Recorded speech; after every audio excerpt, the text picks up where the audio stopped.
Ladies and gentlemen, we are set to move on to our next session. I still have the speaker joining in for the next session, but in the meanwhile, let me give you a quick introduction to what the next session is going to be about.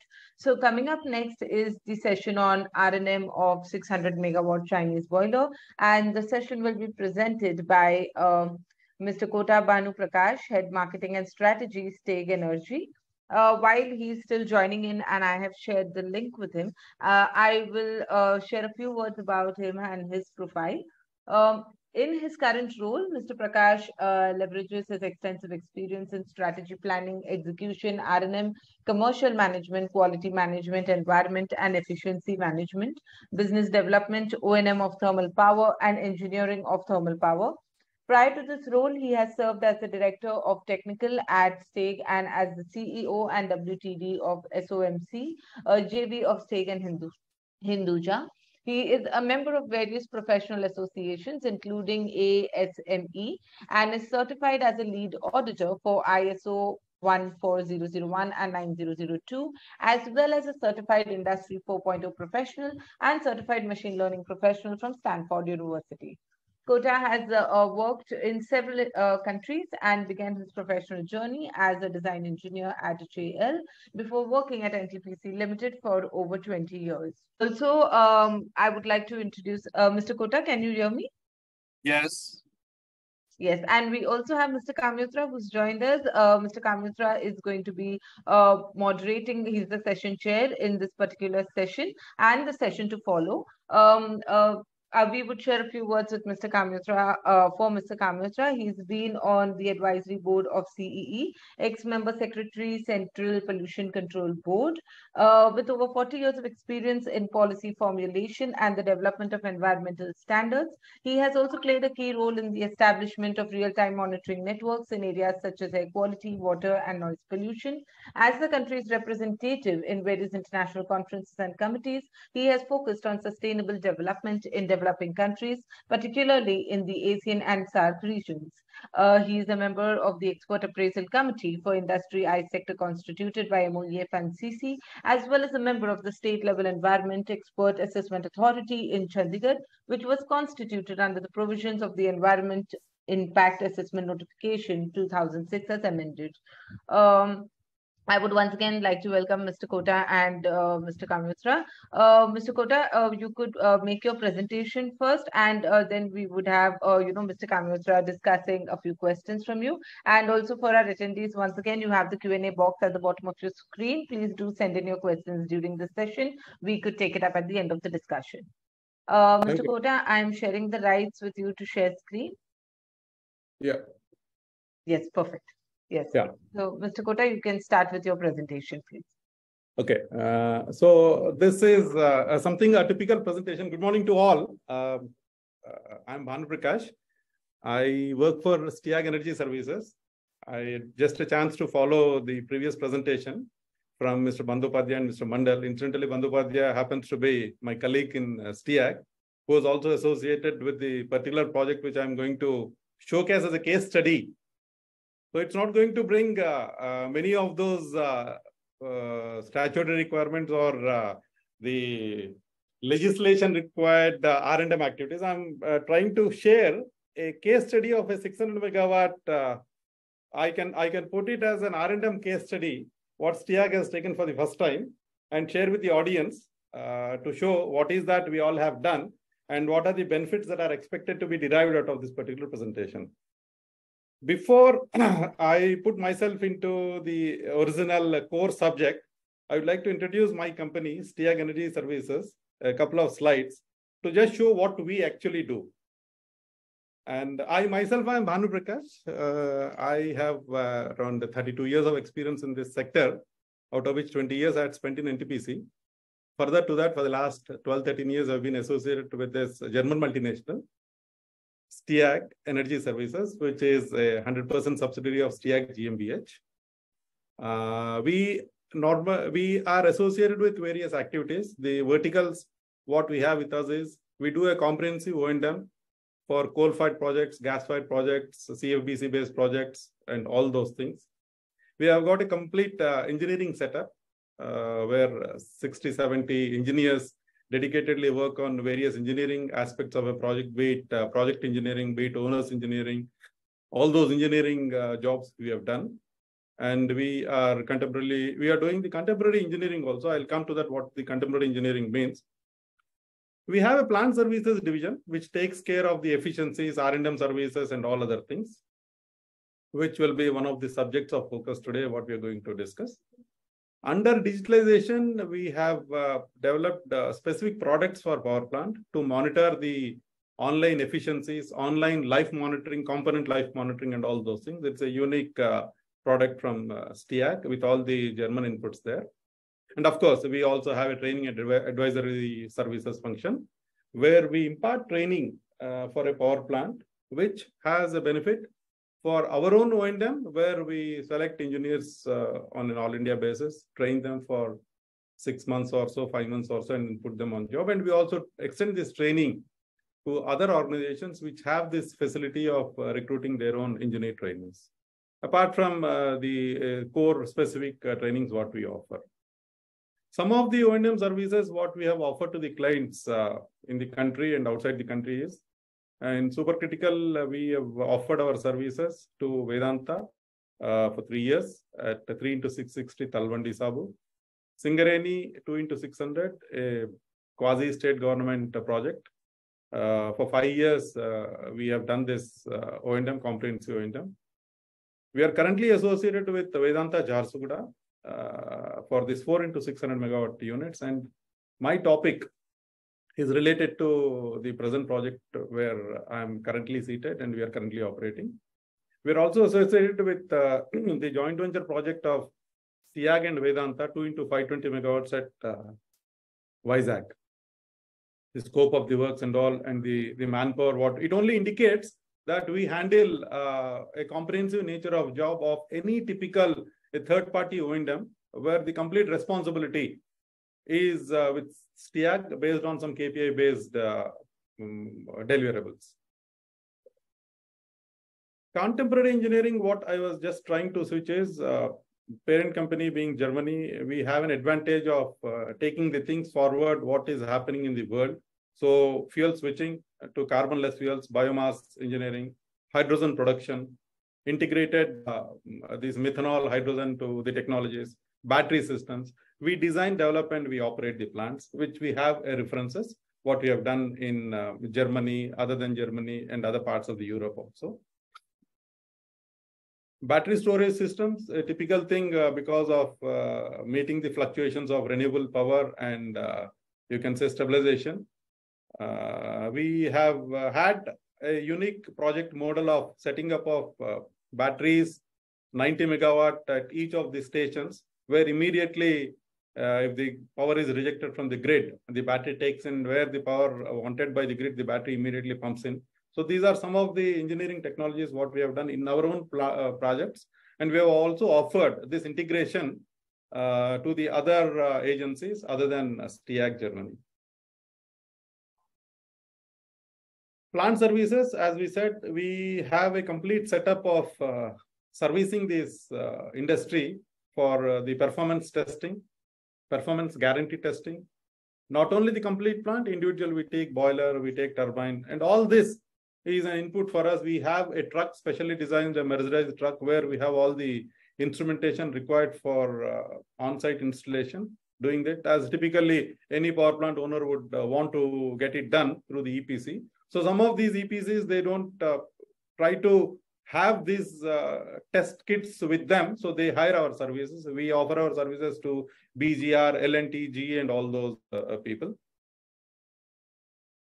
Digitalization, I've already said, we have developed very valuable products. One of the product features is called, we called it a dashboard for the power plant efficiency, where the CEO can monitor what is the rupee loss at a particular inefficiency if his plant is trying to do, and he can, this gives an advisory to the operator to go and put his finger directly at the point where the leak is there, and he can control the leak either through immediate rectification or through a maintenance program. So that particular thing is already done in most of the NTPC projects. And moving on to the next level, we went on to even do the the modeling based on the digital twin model. We map the particular cycle of a power plant. And then we try to see what is the EPC's expected performance on this particular thing based on our modeling. And we try to validate this model with the EPC model and see whether the plant is doing that. And then on that, we superimpose what is the current operating status. And we do it offline to tell the client immediately, so these are the areas of opportunities, low-hanging fruits where we can rectify and recover our cost of generation in that. So this is one particular epsilon model, what we do based on the thermodynamic heat and mass balance principle, completely physics first principles.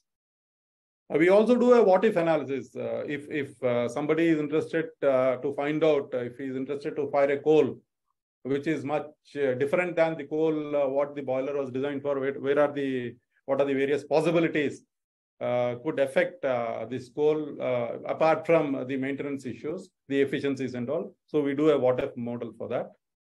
This is inbuilt into this particular digital twin model also. Then the most important thing is, with the aging of the plants and all, we felt that the component life with respect to the two important aspects of failure, creep and fatigue, has caught up with the power plants. And this becomes a basis for us to do an RLA-based R&M. So we have developed this particular model which monitors the cumulative consumption of the life of a component. Typical components, maybe a drum header or a Y-piece or some of the important headers, where we capture the cycles based on the cycles of operation, the parameters, the pressure transducers and the thermocouples and all attached with that. And we calculate on the back end, we calculate what is the fatigue it is subjected to, what is the creep, the time temperature related mechanism of failure. And we model it over a period of the life of the component designed originally as per the ASME material characteristics. And then we give a dashboard to the maintenance head, how the component is getting exhausted with the various cycles of operation. This becomes more relevant with the advent of this flexibilization program with the winds and renewables and coming onto the grid and all, where we have operated plants. We could really see where in one of the plants where we have operated, there are almost 24, you can say, ramp ups and ramp down every day. So that puts a lot of pressure on the O&M to see what is the level of the damage that is getting accumulated into the component. And then at a point of time, we can take a corrective action on that. So this is one of the items under digitalization. Of course, I mentioned a little about training centers, training services. We have a NPTI type of training institute, which is CEA certified. We got all the live models of different boilers, be it Chinese make, be it L&T make, be it Doosan make, be it BHL make, whatever is the unit type for different EPCs and all. We have developed a model and we run a classroom simulator for them. Not only for us, we offer it as a service to the other industry requirements also. This was something about Steag. We have close to 2,000 employees employed within the company, and we have our head office at Noida. Switching immediately to the topic of the day, I wanted to share our experience, our team's experience in doing a sort of renovation and modernization of a 600 megawatt coal-fired boiler. This is none other than the boiler where we are currently operating, a typical case study. So I've planned my the presentation with a problem statement. What is the solution proposed? How did the planning go into that? What was the designing and engineering my team has supported in doing that? What are the supplies associated with this particular R&M? What is the schedule? And focus would be on execution with respect to safety and quality, and ultimately what is the performance we expect out of it. So this is how I have phased my presentation. Please hold me wherever you feel like. I'm sure my presentation is visible to the audience and my audio is also audible. Yes, please hold me wherever you feel that I am running either fast or too slow or something of that sort. You got every freedom to do that. So coming to the problem statement, the problem statement was the availability of a 600 megawatt boiler was getting affected because of the frequent tube leaks. Now, this boiler which I'm talking about has got a unique requirement. this is a captive boiler, a 600 megawatt captive boiler supplying the power to the aluminum smelter. Aluminum smelter power requirements become so vital that a shortage in a generation will force the management to import power at a very high cost, and any unscheduled outage is going to put a huge cost on the cost of the aluminum production. And considering the importance of the aluminum variance in the metal industry in the London Exchange or so, optimizing the cost of aluminum productions becomes a vital cog for the business of alumina, and a CEO of a particular company is really interested with this job to see ways and means how we can reduce the cost of the production. So the important inputs that goes into the cost of aluminum production is this power. Almost 40 to 45% of the cost of the aluminum is because of the cost of the power. So it becomes much important for the CEO to search for various technological innovations to find what are the ways and means to optimize the cost of the power while maintaining the continuity of generation in the form of availability of the units become very important.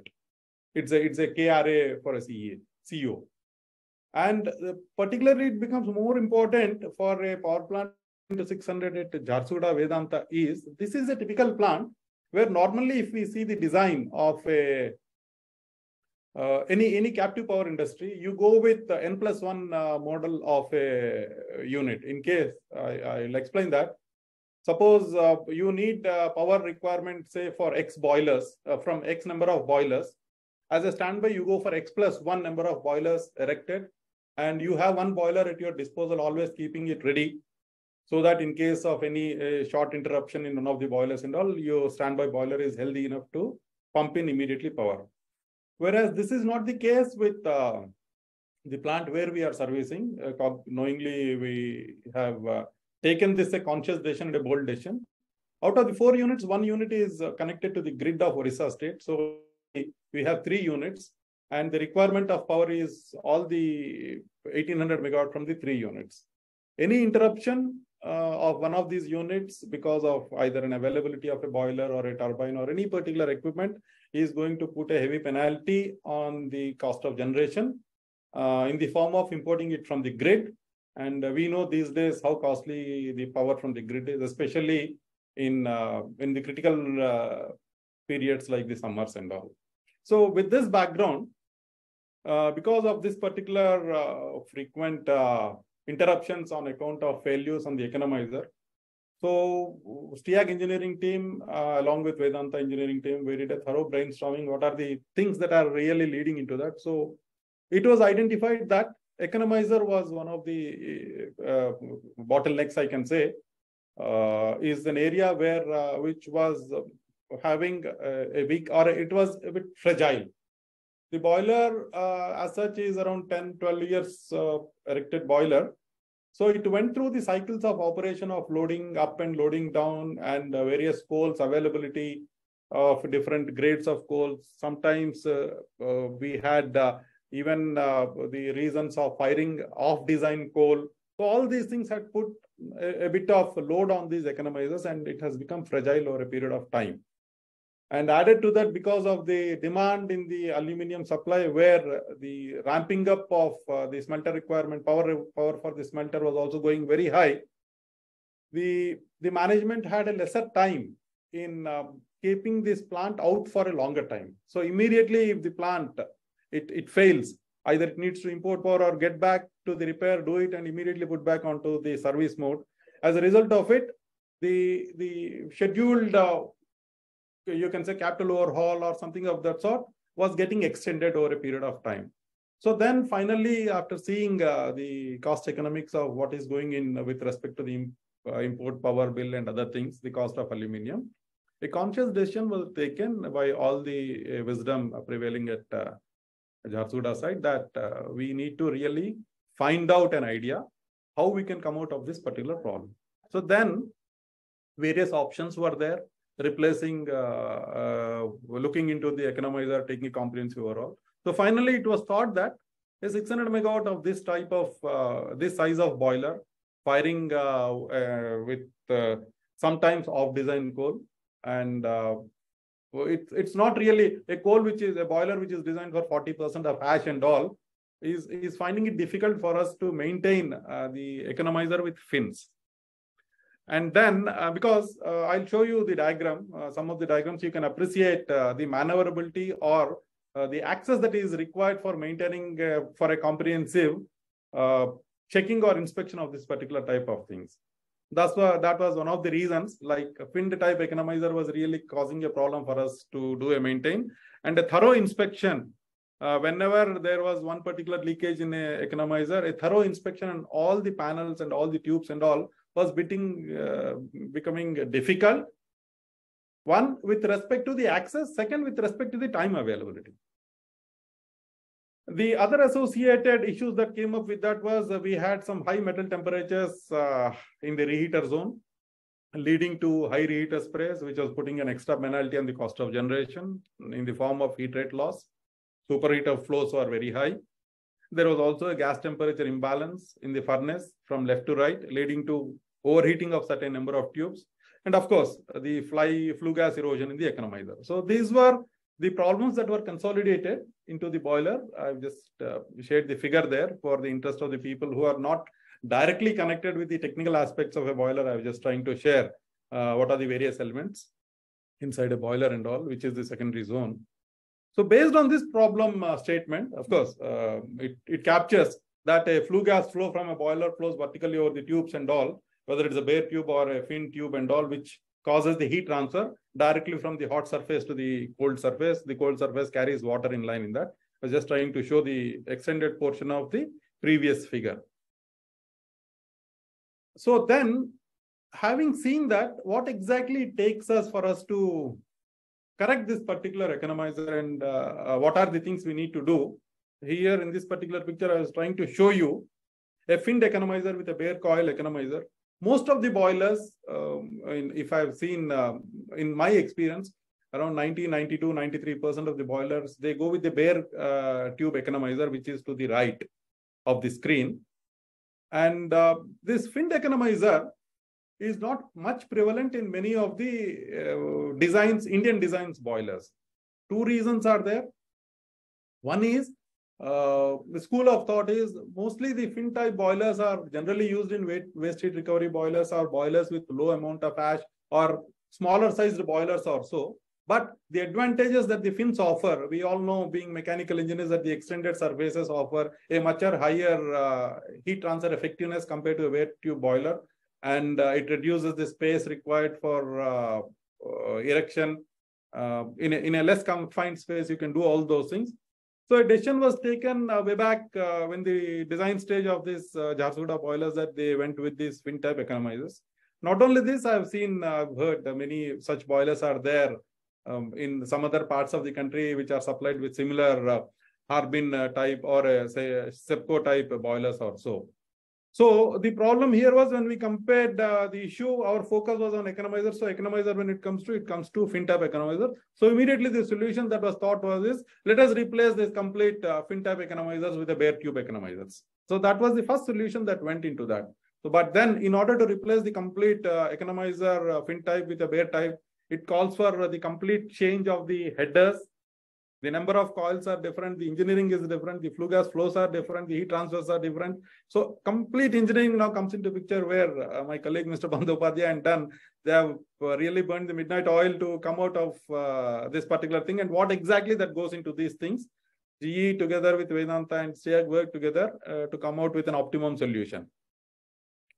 We all know the function of an economizer. Just to give a recap to the people interested, how the heat transfer, the effectiveness of the heat, you can see what is the heat transfer element. It's almost 30% of the heat that is captured from an economizer in a boiler.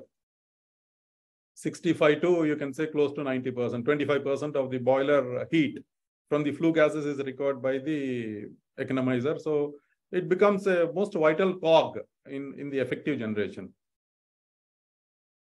So then the original boiler, where we can see we had the fin type coiler in 2 layers put into that 184 coils in 2 zones.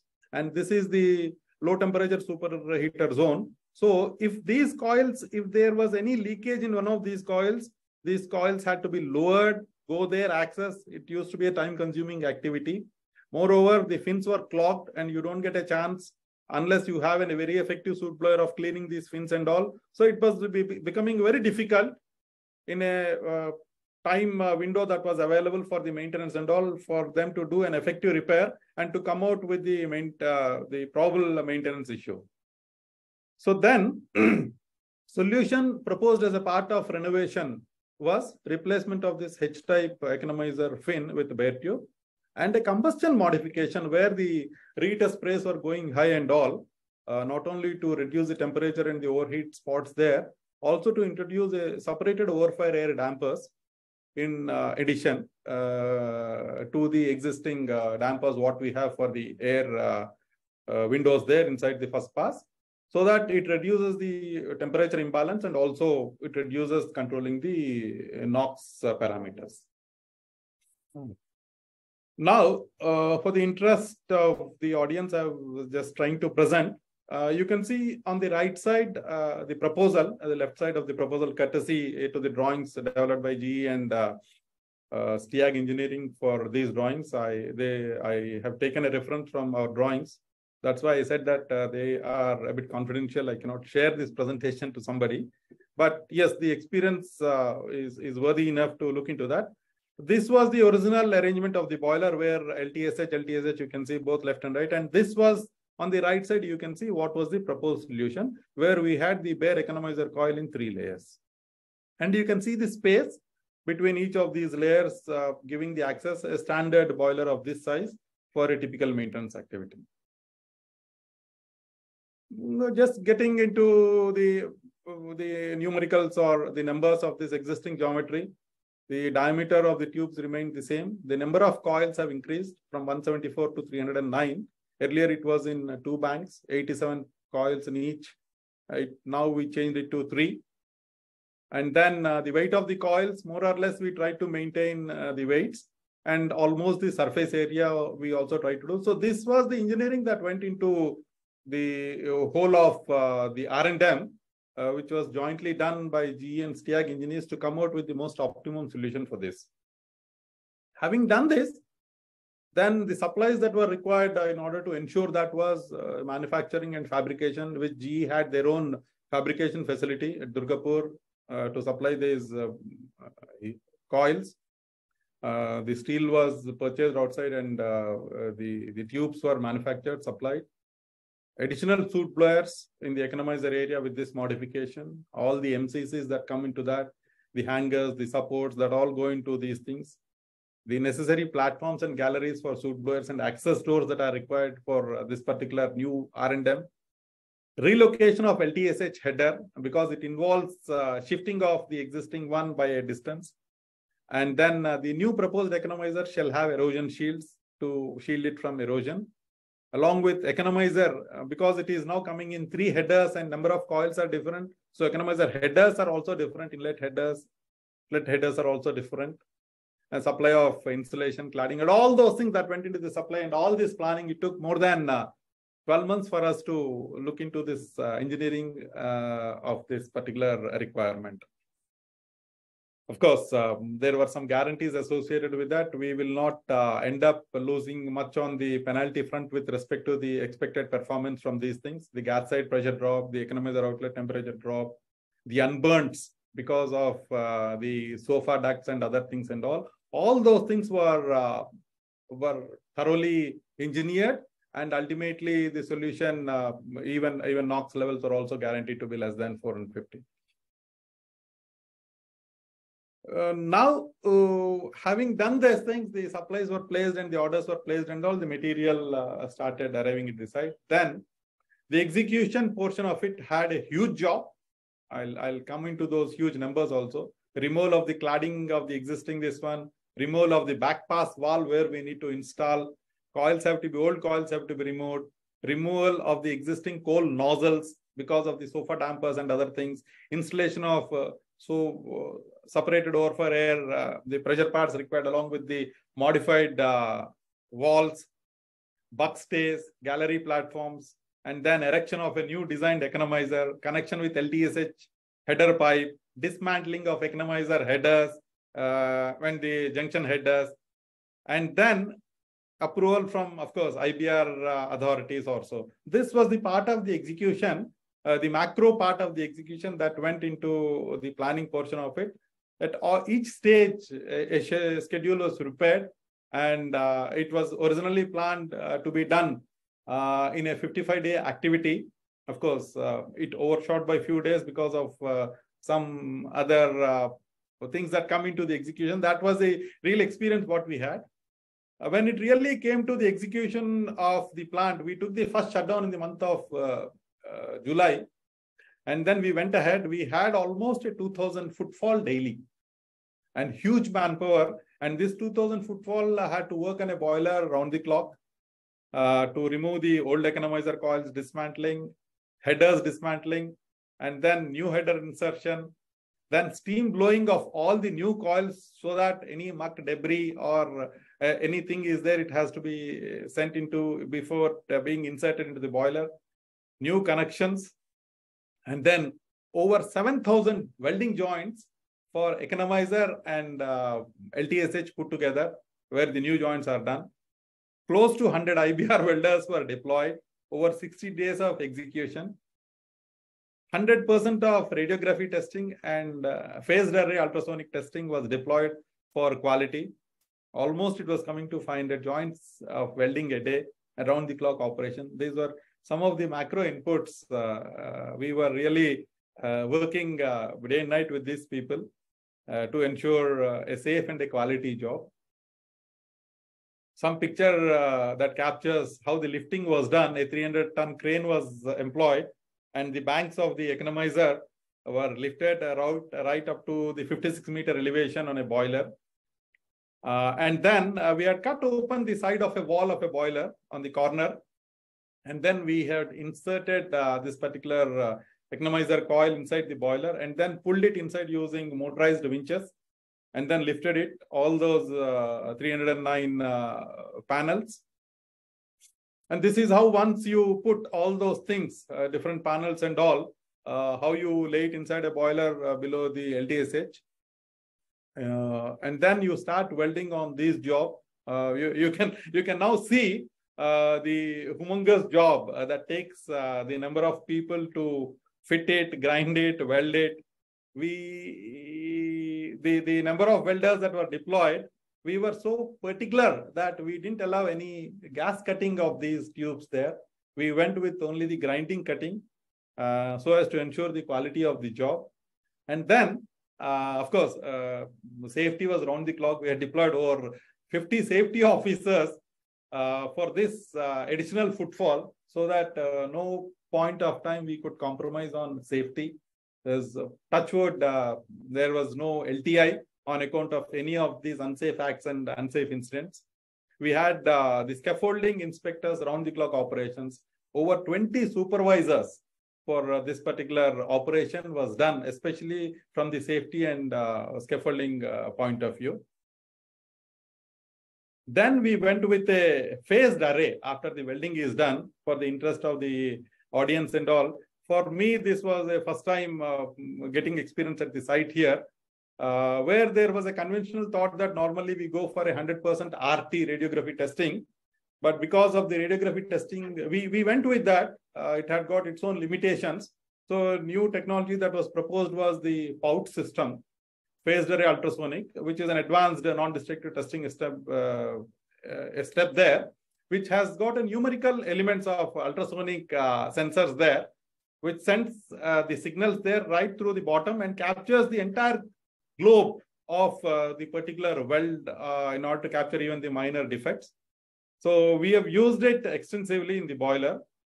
Originally, the plan was to do almost 50-50. Later on, we went that for the first time when we went with 80% RT and 20% POUT system.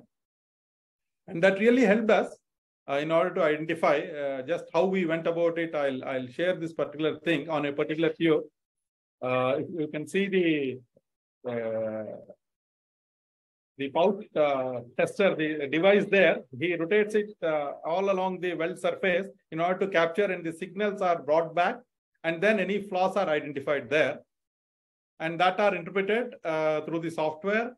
The important advantage of what it comes there is, though both pout and RT are capable of identifying the discontinuity or the flaw, RT had a limited availability with respect to defect welds, especially with respect to identifying the lack of fusion.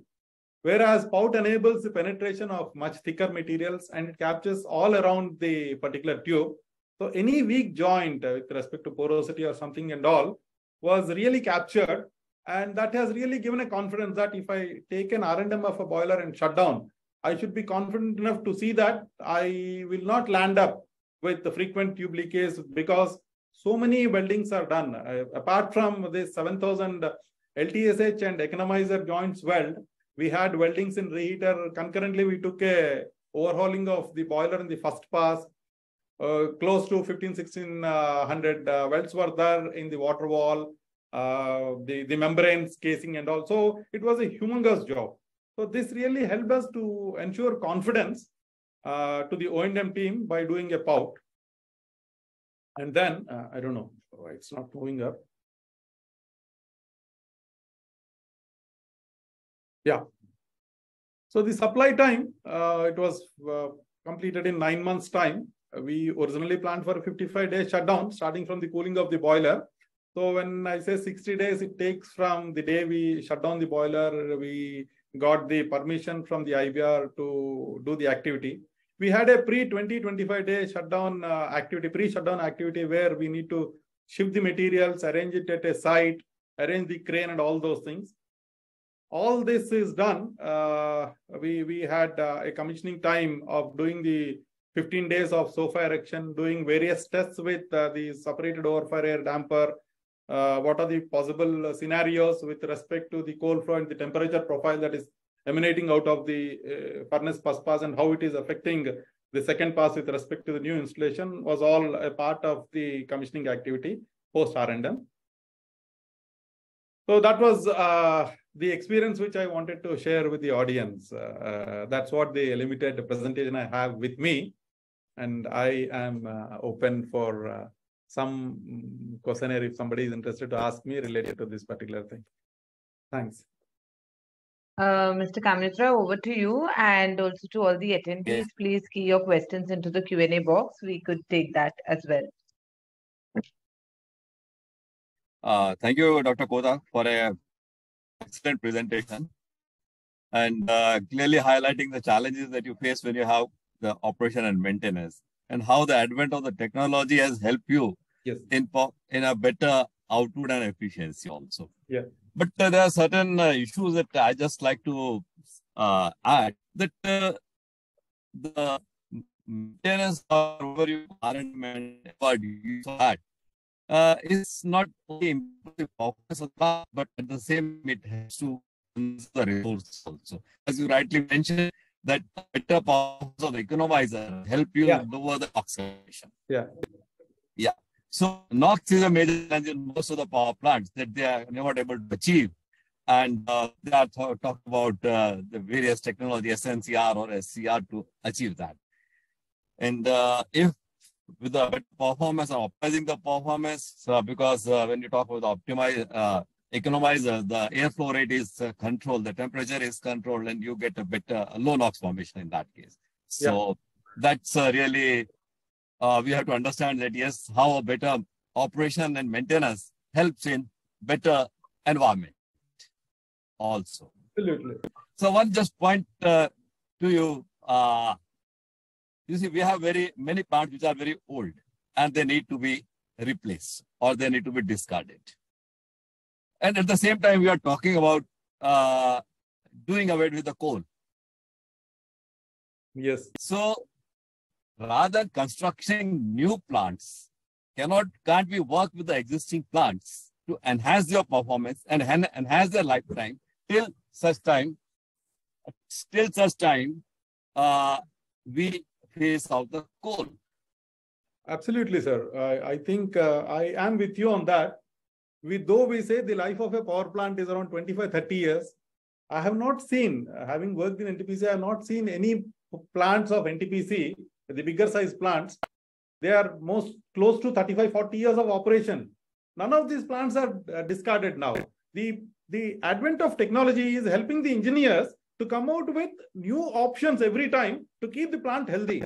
And even if I see some of the plants in the country that are 40 years old, they are still operating at 100% availability. So we want these I agree with you. I agree with you, Mr. Kota, that take the example of the Renukoot plant. Yes. It's one of a very old plant. Yes. Yeah. Now, is with the age of the plant. Yes. So, in that scenario, we look towards that. Yes, there are so many plants in the country. If we are able to modernize them, or revamp them, and they can have a long life of another 20 years till the time we phase out the coal, and we don't need additional plants to be constructed. Sir, that is the message. It will save a lot of money. That is the message, sir. That is the message where the country can save a lot on putting up new green resources, because we know the coal has to stay at least for 10, 15 years coming ahead. Though we speak about hydrogen, solar, and all those things, they have their limitations. The other day we had a big seminar on hydrogen. Today is the cost of hydrogen production. You need power for that. And where do you get a cheaper power other than the coal plant in the current scenario? Okay, we say green hydrogen, we say blue hydrogen, we say green hydrogen and all those things. But still, I am with you on that. The coal-fired plants, if they are serviced at the right time, either in the form of an R&M, we take care of this one and give the life, a new oxygen to the plant, that it can still provide the services to the country for another 15, 20 years. It is worth investing in that. Thanks for that. And I think the organizer should take this point into account, and this should go as a recommendation from this workshop. Yes, that's how we can save the resources. Yes, sir. So thanks a lot, Mr. Kota, for the clarification. And we have one question, I think, Shreel. Yeah, how long will it take for the major R&M works for a 210 megawatt lignite-based boiler? That's the question from NLCIL. I've got it, sir. When you said NLC, lignite, you said it cannot be other than NLC. I have my fond memories with NLC also, fortunately. Now I tell you, with one unit of 600 megawatt, which we took in July, we said 60-65 days. The next unit which we took, we did it in 50 days of a 600 megawatt size. So the learnings from unit 1, which gave us in improvising the technology in the form of motorized winches, in the form of the cranes, availability and all. Now these tools are available with us. We even go with some pneumatic tools now to increase it. And we are confident that if any such thing is to be done, a 45-day activity, to my experience, looks to be much feasible, practical and feasible. Thank you.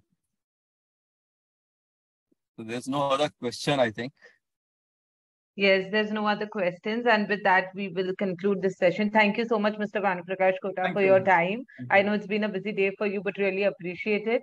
And Mr. Kamyatra, I know you are also amid a very busy schedule, but I would request you to stay back with us for the next session as well.